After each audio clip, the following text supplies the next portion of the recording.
হাওড়ার বাঁকড়া বাদামতলায় বহুতলে আগুন, জামা কাপড়ের দোকানে আগুন আর ভস্মীভূত সম্পূর্ণ দোকানটি। ঘটনাস্থলে দমকলের দুটি ইঞ্জিন পৌঁছেছে, আগুন নিয়ন্ত্রণে আনার কাজ চলছে। ক্ষয়ক্ষতির পরিমাণ লক্ষাধিক এমনই কিন্তু অনুমান করা হচ্ছে। জামা কাপড়ের দোকানে আগুন, কালো ধোঁয়ায় ঢেকে গিয়েছে চারপাশ, ভস্মীভূত হয়ে গিয়েছে সমস্ত কিছু। হাওড়ার বাঁকড়া বাদামতলায় বহুতলে আগুন, ক্ষয়ক্ষতির পরিমাণ প্রায় লক্ষাধিক। ইতিমধ্যেই দমকলের দুটি ইঞ্জিন পৌঁছেছে, আগুন নিয়ন্ত্রণে আনার কাজ চালানো হচ্ছে।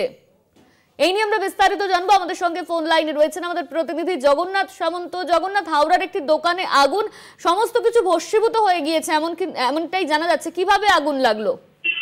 দেখো, আগুন লাগার কারণ এখনো পর্যন্ত জানা যায়নি, তবে প্রাথমিকভাবে দমকল মনে করছে শর্ট সার্কিট থেকে এই আগুন লেগে থাকতে পারে। তবে সকালবেলা বিধ্বংসী আগুন লাগে বহুতল বিল্ডিং এ, অর্থাৎ বাগড়া বাদামতলা একটি দোকানে, যেখানে আগুন ছড়িয়ে পড়ে সম্ভাবনা ছিল, কিন্তু দমকলের তৎপরতা সেই আগুন নিয়ন্ত্রণ করা গেছে।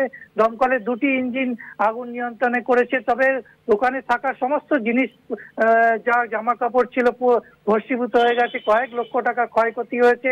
আগুন ছড়িয়ে পড়ার সম্ভাবনা ছিল। বহুতল বিল্ডিং, আশেপাশে আবাসিকরাও ছিল, ঘনবসতিপূর্ণ অঞ্চল। আগুন ছড়িয়ে পড়লে বড়সড় বিপদ ঘটনা ঘটতে পারত, কিন্তু দমকলের তৎপরতা ছিল। এলাকা মানুষ সঙ্গে সঙ্গে দমকলকে খবর দেয়, নিজেরাও আগুন নেভানোর চেষ্টা করে। তবে এই মুহূর্তে আগুন পুরোপুরি নিয়ন্ত্রণে। ধন্যবাদ তোমায় জগন্নাথ। আমাদের সঙ্গে ফোন লাইনে ছিলেন আমাদের প্রতিনিধি জগন্নাথ সামন্ত। এই মুহূর্তে আগুন সম্পূর্ণভাবে নিয়ন্ত্রণে।